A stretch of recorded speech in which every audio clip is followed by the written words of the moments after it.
This finite life determines your infinite future. Eternity. Session 4. Heaven and the Believers Judgement.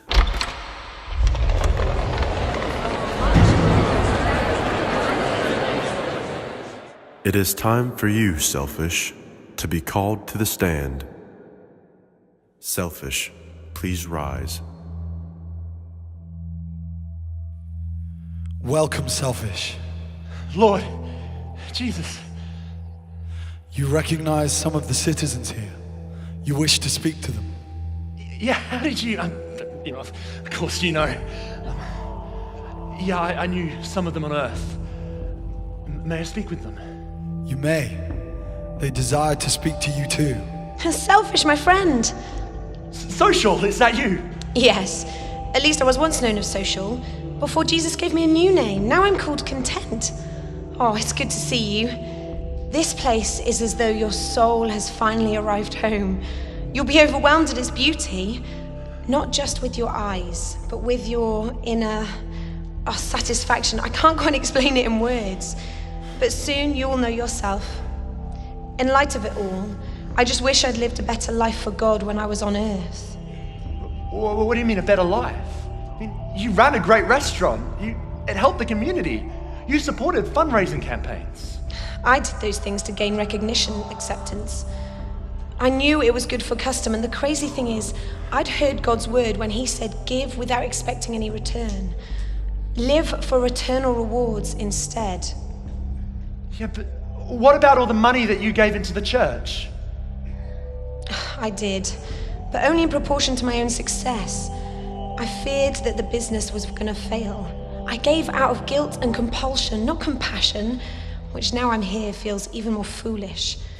Do you remember the story of the widow giving out of her lack? Yeah, I do. I lived for comfort and security, reputation. Those things I built my life on were burnt up at judgment. I received a lesser reward here.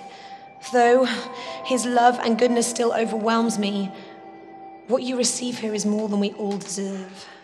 Wait, what do you mean, a lesser reward? I mean, surely salvation is salvation. It's free for everyone. It is, but I didn't live with the prospect of eternal rewards. Everything here is a reward, selfish. Know that. But there are those who lived in such a way to earn heavenly rewards. Rewards you won't understand yet. Yeah, okay, but what about him? Motivator. I mean, I see that he stood next to you, but he was so popular and well known. Hello, Selfish. Here I am known as Humbled. I see you recognize me, though, even in this new form. Yeah, I feel like I recognize everyone here in a really strange way. But you must have favored pretty well in the eyes of Jesus. Like all the teaching and the leading that you did on earth. I mean, people came away feeling so uplifted. Look, Selfish, this place is beyond words, and I am more than blessed to be here. But don't be fooled into thinking that I gained some sort of special crown here. Oh, yeah, but you were so well known, and for the right reasons, for teaching God's word. At judgment, it was obvious I'd failed as a teacher in many ways. I told people what they wanted to hear about Jesus and how to succeed in the world. I didn't warn them about the world. I didn't help them deal with their ugly roots and their faults. That did not serve anyone for the kingdom. Right. I wish someone had told me about this. I wish I'd listened. Hello, Selfish. My name is Patient. Jesus asked me to speak to you. I help rule here in God's kingdom. Wait, hang on, I know your voice. Where do I know your voice? Yeah, that's right, you were a secretary on the city council. Wait, did you say you ruled here? But you didn't do anything on earth. Sorry. Don't be embarrassed. Deception can't hide in this place. You're speaking honestly. Selfish. On earth you are concerned with image and reputation, and so many times you spoke with deception, though sometimes unaware of it. Words are important here, and every one will be taken into account. But even weightier are your motives and intentions and the thoughts you embraced. Patience, I'm sorry. I judged you in my own light. You're forgiven, selfish. Jesus saw me in his light, and now it is your turn. Selfish. It is time to give an account of your stewardship. The assembly shall now observe your life, every moment, word and deed, every intention and every motive.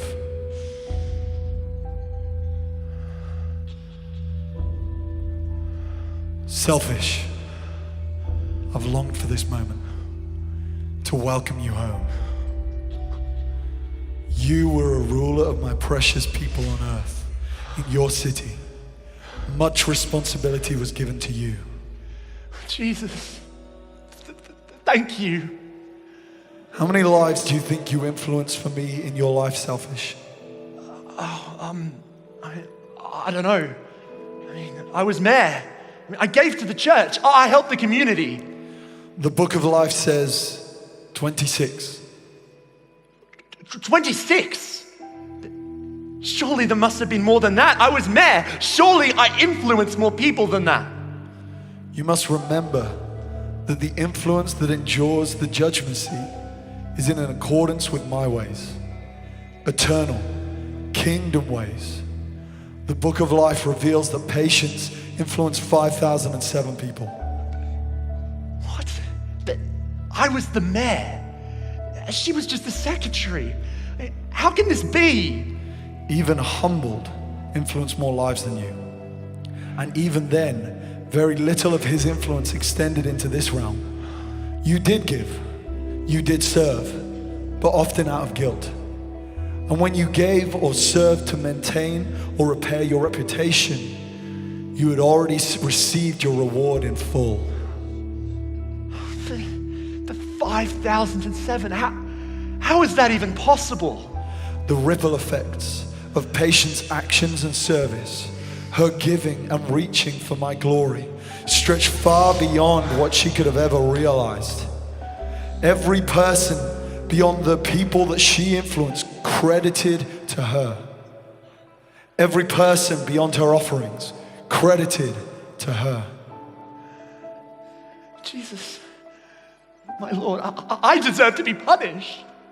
I deserve hell. You gave me so much, but I came back with so little. Selfish. You are my servant. You believed in me and lived a life with me as Lord, even though you wasted much. I love you. I always have.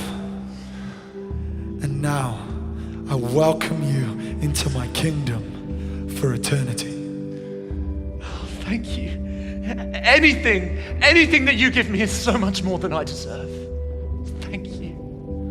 You lived your life on earth with me in your heart. So now enjoy your new life here with me in your eternity.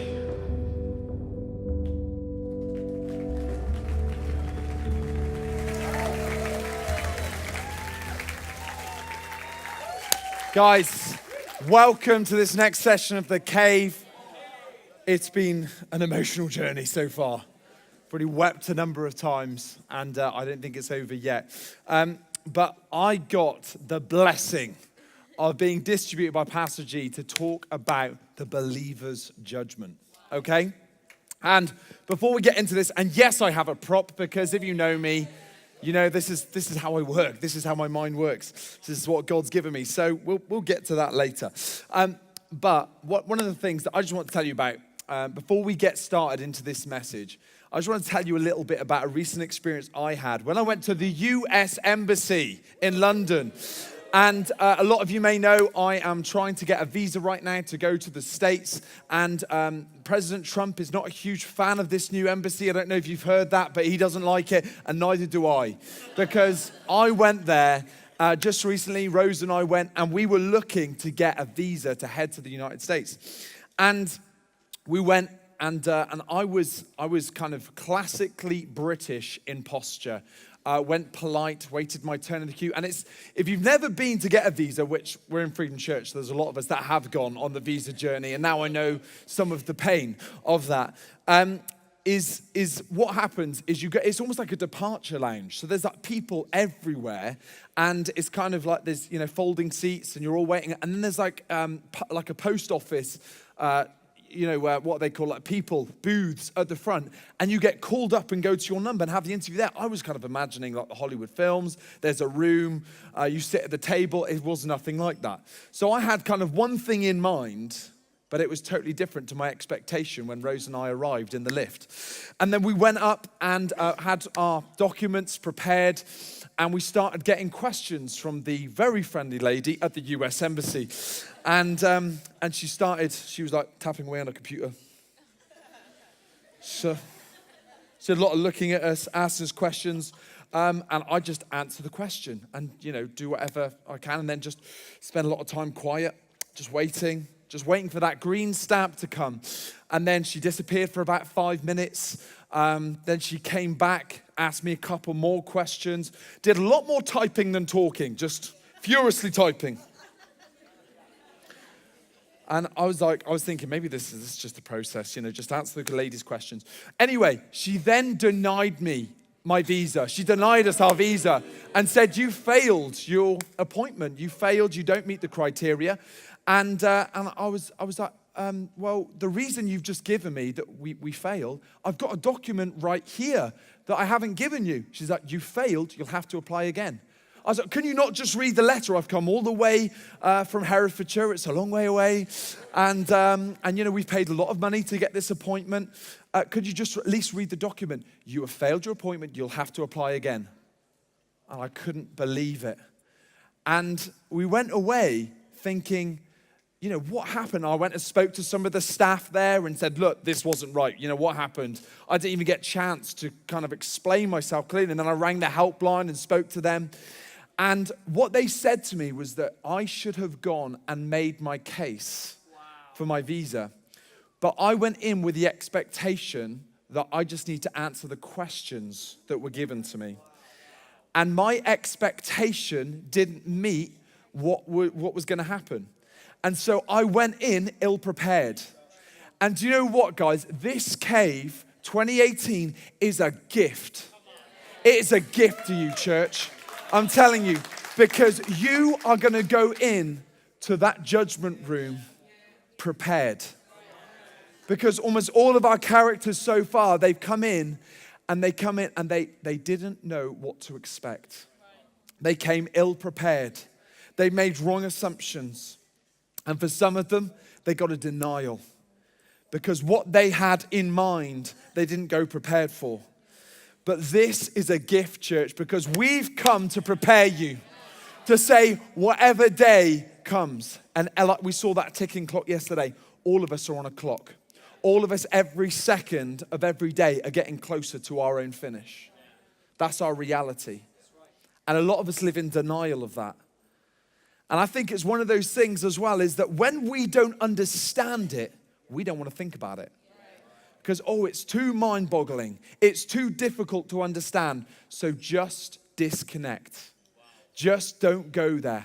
And so much of our world is deceived. So much of our world is robbed from a relationship with our Father because they don't press in to try and understand what is so large and what's so huge. But let us not, as the church, do that with our eternity, with our judgment. That turning our back on something just because it's hard. We've come to deliver you this truth today. To say, we want to prepare you. We want to come and say, God's got something for us on that day. There's going to be a believer's judgment. Because one of the things that's happened for us, church, is that we've had our theology affected and influenced by film, by TV, by culture. We see pearly gates and we see Peter with a list and we say, you're in or you're out. It's like Santa's list. You're on the nice list or you're on the naughty list. And sometimes it's been trivialized. Sometimes it's, hey, there's going to be a party in hell. Maybe that's the place to go. What a deception. And even as we've come towards this and we think of that nice and naughty list, I think it's going to be as simple as that. It's so much more complex. It's so much more individually tailored to each person. Because the that God put in to your creation. The second, he's been with you every second of your life. Every thought he knows. Every dream that you've been given, he knows it. And do you think that it's just going to be a yes or a no? It's far more complex. It's far more interesting. It's far more fascinating than that. And we're going to talk a bit about that in this session to prepare you for what God's got for you, to prepare you for the believer's judgment. So I want to go through some verses with you. And it says this in Romans 14, verses 10 to 12.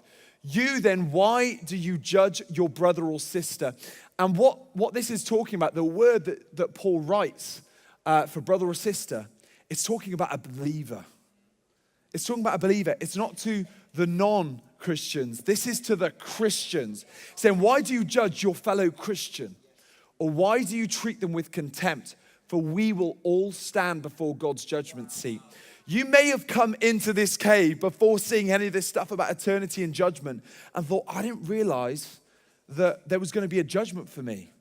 I thought I had a get out of jail free card. It's called the grace of Jesus, right? I'm saved, so I don't have to go through any of that, right?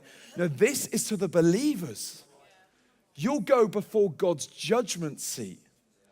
This is what God has for every single one of us.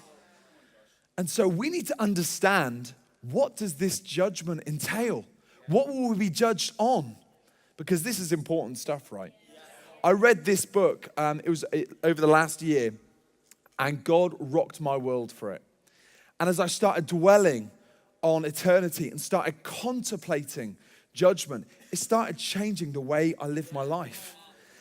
And that is our prayer for you, church, around the world, that you will hear some of this and it's going to motivate the way you live your life. It's going to have a change and an impact on how you live tomorrow, on how you build relationships, on what you do with everything God's given you.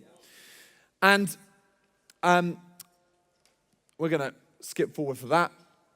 So I want to share these verses with you. It says, for no one can lay any foundation other than the one already laid, which is Christ Jesus. That's what we build our lives on, okay? On the foundation of who Jesus is.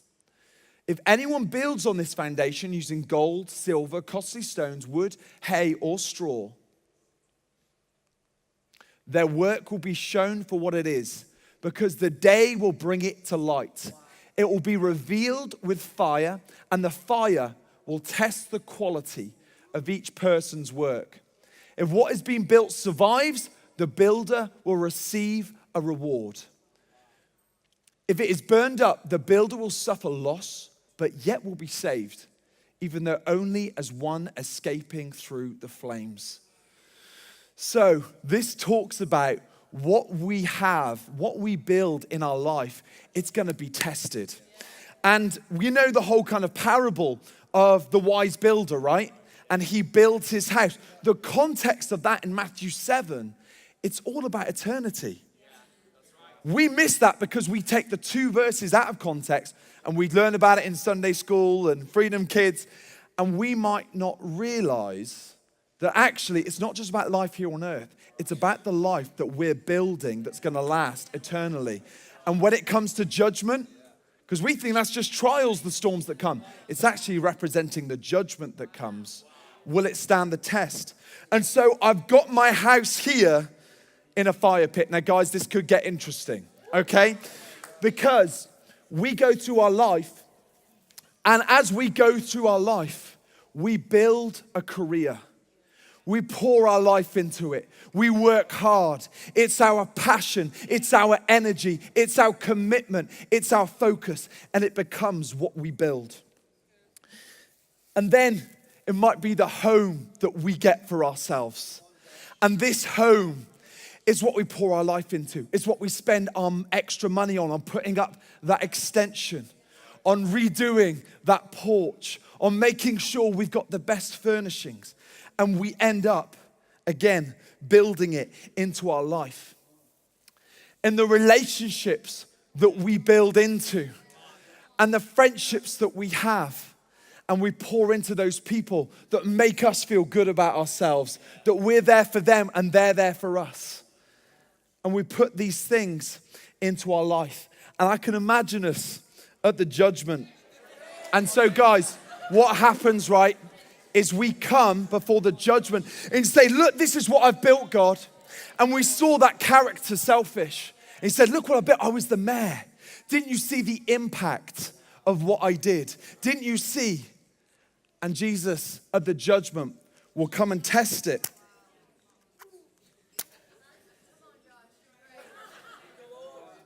Are you ready? Oh gosh. I think I missed the fire lighter.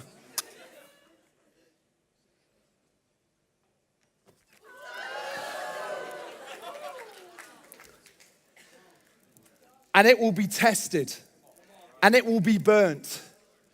And what you will find is what you poured your life's work into. Whether it was a career. Whether it was something of a temporary nature. It will be burned up and you will realize what you spent your life pouring things into, it wasn't worth what you thought it was. And we're gonna come and bring the water on, team, just in case I set the fire alarms off. But what we have built in our lives, okay, it will be tested by fire. That's what we get from these verses. And just like the wise builder that came, okay, and built his house with the materials that would last. If we take heed of this word today, we're gonna build a life that stands up to the test of fire. Because as the things that were temporal burn away in the fire, what you'll be left with is the relationships that you poured into where you couldn't get anything back. What will be left is the money that you gave that no one saw. And all of a sudden, there'll be a realization that everything that you built, it should have all been poured into the things that were eternal. And there's something that is amazing that can happen, okay? Is if you start getting this mentality, it's called a Midas touch. That whatever you take, okay, in your life, say for example, whether it's your career, as you hold on to it and say, God, use it for your kingdom. God, help me build your kingdom through my career. Let my workplace be an outreach field. Let the money that I earn be used for your kingdom. It becomes gold and it will stand the test of fire. It will stand up to judgment because instead of something that will burn away and that was temporary and that didn't mean anything in the eyes of God, it could be transformed into gold that will matter in eternity. But we've got to take those things in our life and start using them with eternity in mind. Start using them for kingdom. It's not wrong to be have your account full of cash, to be rich, because if you can use that account and you can use that money for God's kingdom, all of a sudden it becomes gold. I just think of a £20 note. We're here in Britain, so we'll use our money. A £20 note. And that money, it's temporal. It's here today, gone tomorrow. But you take that same money and invest it into a church planter.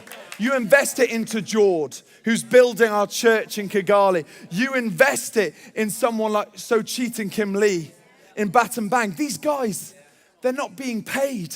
They're volunteering. They're relying on the generosity of others. That £20 that was temporary and won't matter tomorrow, and is just maybe spent on food that's digested and then gone out of the body, all of a sudden becomes gold. It becomes part of your house. It becomes part of the fabric that will last forever. And so if you take that mentality into everything you have, that I need to take everything I've got and give it a Midas touch, that I'm motivated by the kingdom, then it will change the way you live and it will change your eternity. And that's what I believe is so important about this message today. Is we've got to grab hold of it because it's not just about you being fearful about what's to come at Judgment Day. It's about saying, I can make a difference to what that judgment's going to look like because I've got time. I've got the potential to be able to change and apply this to my life and take on this lesson. So, In Revelation 2, verse 23, it says this, I am he who searches minds, the thoughts, the feelings, and the purposes, the innermost hearts. I am he. This is what Jesus is saying to us. That he searches the minds, the thoughts, the feelings, and the purposes, our motivations. So it's not just about what we do, it's about how we do it and about why we do it. Can you imagine being there and seeing that life review? Seeing your life, I would be mortified. Right now, if it was to be displayed in front of all my friends and my peers and my family. The amazing thing is in heaven, we'll all go through the same process. And there'll be nowhere to hide. There'll be no deception in us. We won't be able to any longer only reveal a certain part of who we are. But it'll all be exposed before Jesus. Because he knows the depths of thoughts and feelings and motivations of the deepest part of who we are. And so, for us, as we have this life review, it's going to be a whole thing of looking the whole of our lives. Not just a part. And I think we like to look at, just having a part of our lives. Hey, just look at this bit. I made a really fine roof over here. Just check that part out, Jesus. That Jesus saying, no, I want to see the whole thing. I want to see the whole part. All of what you have. But the standards of judgment will vary. Now, this is fascinating, okay? The standards of judgment will vary. Because what happens for a teacher like me on stage? I'm held to a higher account. Our teachers, you need to pray for us. Because we're held to a higher account because of the mantle that's been given us. But do you know what else affects the standard of your judgment? It will be the way that you deal with forgiveness in your own life. The way that you are gracious to someone will be then given back to you on judgment. So if you want to receive grace, if you want to receive forgiveness before the throne, then you have to. I'm pleading with you today, guys. I'm pleading. You have to exercise forgiveness. You have to be gracious. Because Jesus is so clear. The measure you give to another will be given back to you. If you hold on to that bitterness, if you hold on to that unforgiveness, guess what's going to happen on judgment? The standard will be affected by the way that you've also been gracious or been judgmental. But we have the opportunity right now to deal with offense in your life. I know that there are people here, you're carrying bitterness. You're carrying unforgiveness. Don't let it affect the standard of judgment that you have before Jesus' throne. Deal with it today. If it's a brother or a sister here, speak to them. If it's someone not here, get in touch with them. Reconciliation, peace. And that will affect the judgment that you receive. You want to up your odds? You want to affect that standard? Do that today. Don't let it fester. Don't let it go on any longer. But what about grace? And we've heard some of the characters talk about that, haven't we? I just think, right, and we saw this with Selfish. If you see your life in review, there's going to be no one saying, no, I deserve the best, thank you very much. I think every single one of us that sees every dark thing that we've done or thought or selfish motivation would say, I don't deserve anything. I honestly believe that every single one of us, that will be your response. It will say, I don't deserve anything. Guess what grace is? It's getting something that you don't deserve. That's where grace affects it. So as we come, the rewards will vary. There's going to be some, like Selfish, where he gets into heaven because he doesn't lose the foundation that he had. He still gets to go. A lot of what he built was burnt up in the fire, but he still has that foundation. But what he built with his life, it didn't lead to him being able to experience the fullness of heaven, the fullness of what God had for him. And so I want to just talk about this for a moment, which is the word that Paul uses for the judgment seat. he used this word called the bema seat. This is the Greek word. And what it means is it's the word used for the Olympic judge who would give out the rewards. Because the seat is for that of actually deciding the rewards. Because we think of it, and even in this context, we can start thinking of it as like, who was the greatest loser? You know, it's like, right, you didn't lose that bad, I guess you can come in. But this is the way that we're to posture ourselves as believers, having a sure foundation of Jesus, is knowing that actually it's a judgment of rewards. The Olympic seat is there not to say, who came 7th and 8th? It's there to say, who's gold, silver, bronze. And so it's a judgment of rewards. I think that's amazing because it changes our posture towards how we think of this believer's judgment. It's a judgment of rewards. And that God is saying, I want to give you this reward. Do you know what? Jesus loves to give rewards. He sends out the disciples, okay? And one time he sends them out on mission. He sends them out in pairs. And he says to them, if one of you even gets one of these little ones, a cup of water, if you even get one of my disciples, you serve them with a cup of water, you will surely get your reward. It's like Jesus even interested in refreshments. It's like that's the extent it goes to. That's going to be credited to your account. You serve a man of God. You help someone on their journey with serving the kingdom. You'll be blessed for it. And it's like those are the things, and you might think nothing of it, but that's what will be credited to your account. So much more than the achievement that you gained. So much more than the house that you built. But the little details of how you loved, of the relationships that you built, of the people that you prioritized over yourself. And in these moments, that's where we're going to change everything for ourselves. Because one of the things that I want to do in this session with you, I want to spell out for you how to gain a great reward in heaven. Okay? It's like when you see those deals come up on Facebook, is like how to get rich quick. This is how to get rich in heaven quick, but it's genuine. Okay, because you never believe that stuff on Facebook, do you? I hope not. But this is how to get rewarded in heaven. So we're going to look at some of these verses. The first one is prayer and fasting. This is how you get rewarded in heaven. Prayer and fasting. Who'd have thought that would be on the list? But it's here. It says this in Matthew 6, 17, 18. But when you fast, put oil in your head and wash your face, so it will be not obvious to others that you're fasting, but only to your Father who is unseen, and your Father who sees what is done in secret will reward you. Will reward you. Because you didn't do it for show. You did it behind the scenes. Do you pray just once a month and fast once a month? When we have our kind of church prayer and fasting, it's like, yeah, I'm fasting. Oh, isn't it tough? Isn't it hard? But actually, you do it when no one else sees.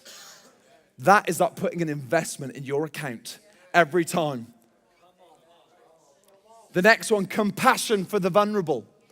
So then the righteous will answer him, Lord, when did we see you hungry and feed you, or thirsty and give you something to drink? When did we see you a stranger and invite you in, or needing clothes and clothe you?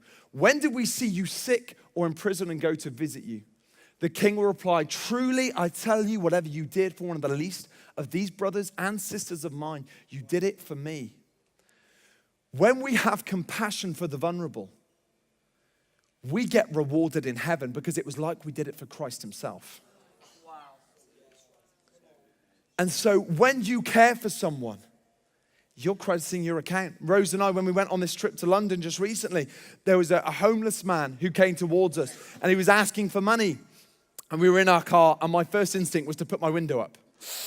Because I'm like, what's going to happen, And then I was like, what do you need?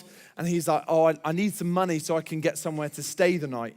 He said, first of all, no, I need some money for some food. And then he changed it to stay the night. Because I was like, I could go buy you some food. But before I knowed it, Rose is out with the money he's asking for. I was like, yeah, okay, that was the right thing to do. Because we get to serve Christ himself in those moments through this man. Does it matter what he does with the money? Not necessarily, because I've been obedient to this verse, or Rose was obedient, much more. I'm still learning from her. But in that moment, I know that Rose's account would have been credited in heaven. Because like she took care of someone who was vulnerable. And it's like that £5, hey, we could have spent it on getting some Krispy Kremes when we got into London. And it would have been temporal. But it was spent on something that's going to last forever. Do you see the difference? See how you've got to change your mindset? Bearing insults and persecution. Bearing insults and persecution. This will be something you're rewarded for.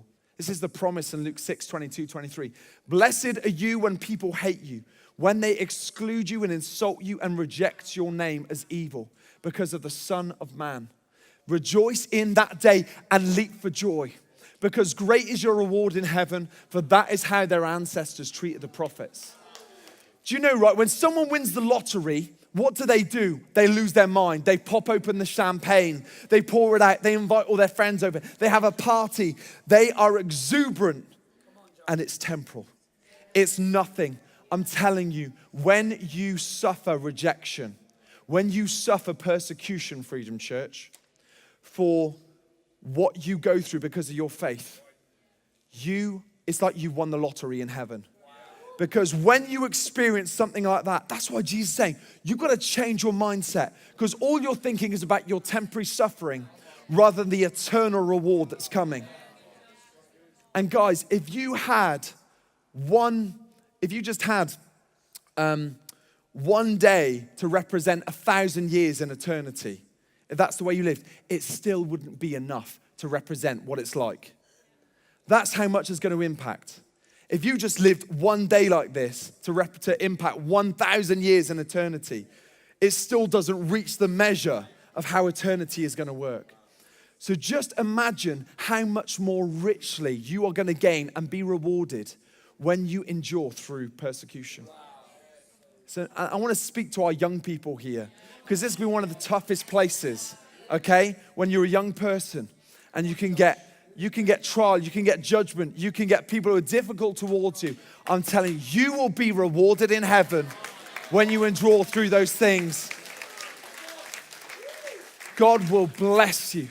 God will bless you, and He sees every moment. To love your enemies. It's a famous verse and we know it. But love your enemies, do good to them and lend to them without expecting to get anything back. Then your reward will be great. When you love your enemies, it's like, again, you are topping up that account in heaven. It's changing your eternity. Every time you love that person that has been harsh to you, that's been angry towards you, and instead of being spiteful back where you get to gain something in the moment, you get to gain something far greater that's going to last forever. Where you return with patience, where you return in love. You can have a temporal moment of vengeance, but leave it to God and allow peace to that person, patience to that person. God is going to reward you forever. Generous giving. Luke 6:38, give and it will be given to you, a good measure, pressed down, shaken together, and running over. It will be poured into your lap. For with the measure you use, it will be measured to you. If you're generous with what you have, you are going to receive great blessing poured out on you in heaven. It's going to be poured out much more abundantly than you can ever imagine. He's like, God, what I gave was loaves and fishes. And it's like God multiplies and gives back so much more than you can ever imagine. Hospitality that cannot be repaid. Hospitality that cannot be repaid. Then Jesus said to his host, when you give a luncheon or dinner, do not invite your friends, your brothers or sisters, your relatives or your rich neighbors. If you do, they may invite you back, and so you'll be repaid. And so as you could do, and you'll be repaid on earth, and that's fine. But try this instead. When you give a banquet, invite the poor, the crippled, the blind, the lame, and you will be blessed. Although they can't repay you, you'll be repaid at the resurrection of the righteous. So do something for someone where they can just give you something back, or do something where it's impossible for them to return it to you. Man, being repaid in front of Jesus or being invited back round to someone's place for dinner. You can't compare the two, can you? You can't compare it. Guys, I'm pleading with you today. Get an eternal mindset. Change your life. Get this and be motivated by it. See the reward of blessing that God has for you. And allow it to change the way that you spend time with others. Allow it to change the way that you give. Allow it to make you humble. And do it not for others' recognition. I've been thinking about some things where, sometimes I want to give some money. And it's like, if that person knows that I gave it, I'm going to get a benefit from that. Because they're going to be grateful to me. They're going to know about my generosity. They're going to feel indebted to me. But if I can do it without them knowing, only Jesus knows about it. He's going to recognize me. And that's far greater. I want to do it for that reward. This is a great one. Working hard. Whatever you do, work at it with all your heart as working for the Lord, not for human masters, since you know that you will receive an inheritance from the Lord as a reward. It is the Lord Christ you're serving.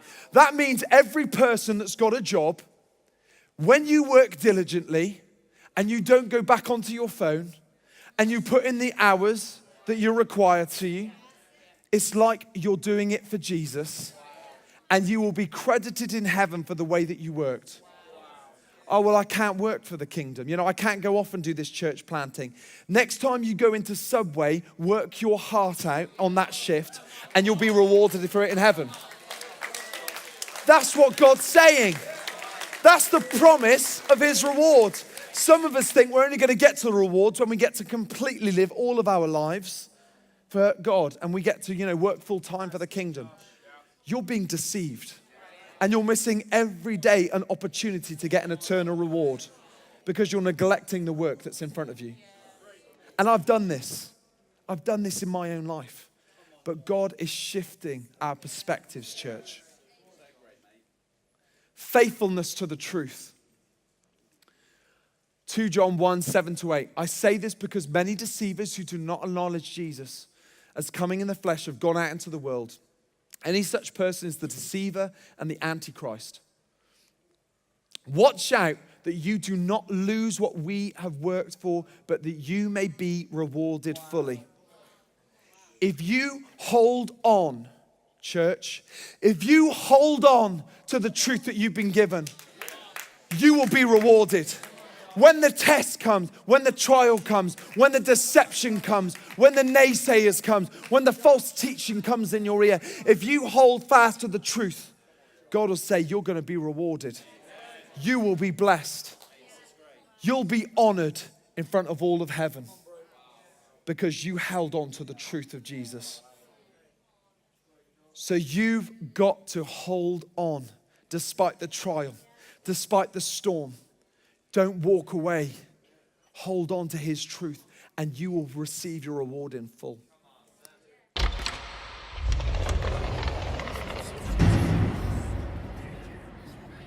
It is time for you, Charity, to be called to the stand. It is time for you to come and meet your King. Charity, please rise.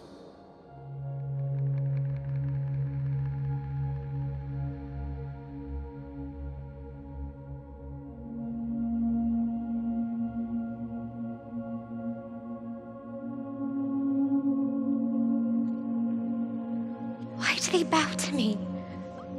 I'm not to be worshipped. There is a difference between worship and honor, Charity. Ruthless. Is that you? Yes. Welcome home, Charity. It's so good to see you. This place. It's like nothing I've ever seen before. Please don't bow to me too. Charity, only the Lord is to be worshipped. But in this kingdom, we honor those who served well on earth. Charity, you served me. If it had not been for your obedience to Christ, I would never be here. I would have to spend an eternity apart from God, from all goodness in torment. I don't know what to say. I mean, it was an honor. I'm just so glad you're here. I am indebted and grateful to God who gave me life, but I'm also grateful and indebted to you. You were always reaching out to me. You saw past my mocking and my stubbornness. You saw me as a soul that needed to be saved. Now, my name is no longer ruthless. Jesus changed my name to reconciled. Reconciled. What a beautiful name. But I didn't reach out to you on earth so that you would serve me in return. I did it because I loved you. Because I cared about you and your destiny. Because I knew there was more for you. And that's exactly it. Your motives are the very reason I will honor and serve you now. You will be greatly rewarded by King Jesus. You labored out of a love for God, not to gain recognition from Christians or for some reward. You were motivated by such love, Charity, and your heart motives were imparted to me. I'm just so glad you're here. I will too serve you for the rest of my life. Charity, you already speak as one who has lived in this place for years. My dear sister, I'm proud of you. Now go to your King. He longs to see you and reward you for your service to him. Charity, my dear friend, welcome to my kingdom. I've longed for this moment to meet you here. Lord, it is me who has longed for this moment. Your presence. It's like nothing I've ever felt before. Come and possess the kingdom which has been prepared for you. Ever since the creation of the world, I was hungry and you fed me. Thirsty and you gave me something to drink. I was a stranger and you received me in your home. Naked and you clothed me. I was sick and you took care of me. I was in prison and you visited me. When did I do those things, Lord? Whenever you did this for any of my children, you did it for me. Matthew 25. Charity, you did such acts for many people. And every time my spirit felt your love, grace, and compassion, and we rejoiced. Now, let us review your life.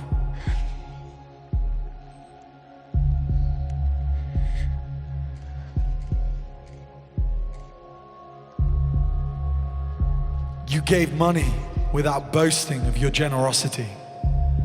You showed love to all. You shared about me with everyone. You weren't too intimidated by the rich and esteemed. And you didn't overlook those that ignored you. Your love for me was so passionate that you were rejected and even persecuted by some. But you didn't keep quiet. You didn't hold back. Even believers excluded you because they knew you wouldn't approve of gossip or take part in their choices. You labored for me and others without demanding acknowledgement. Your service was unseen, yet I saw it all. I knew you were there. All along. I couldn't deny it. You wept for people. You let me break your heart for the world.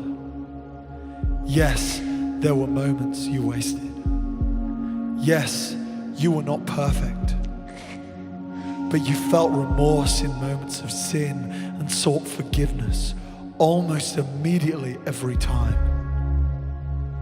The way you desired to change was always sincere, and every time I replaced your disappointment with my grace. Thank you. 5,183 people, Charity. What do you mean, Lord? This was the number of people you influenced for me. A little more than 1/6 of the population of your community on earth. That can't be right. I can't take account for that number. Recall my words written in Scripture, that I promise to multiply the seed you have sown and increase the fruits of your righteousness. You see, Charity, my kingdom works on the multiplication principle. If you change the course of someone's life, it is not just their life you change, but those around them and the generations after them.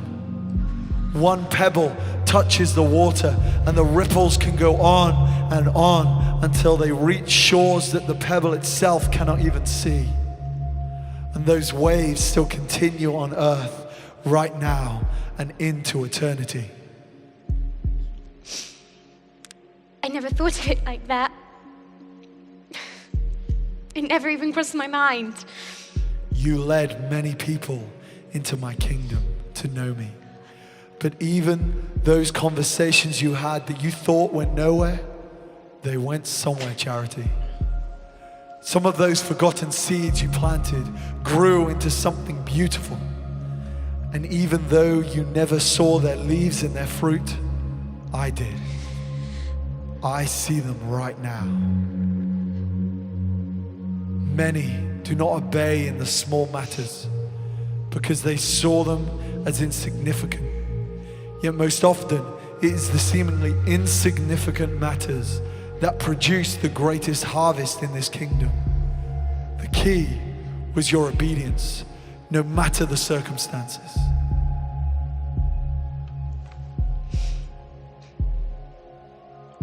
Your crown.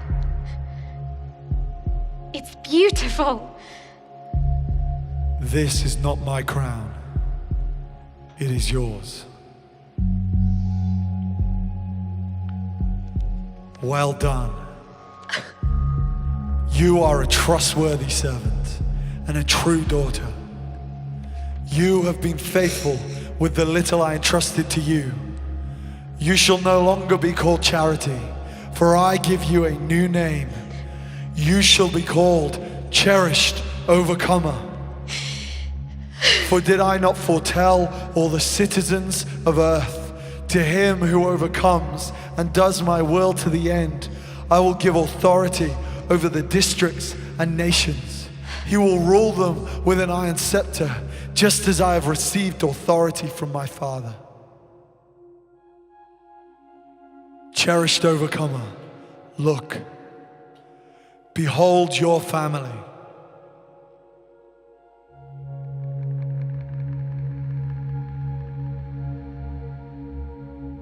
Well done, good and faithful servant.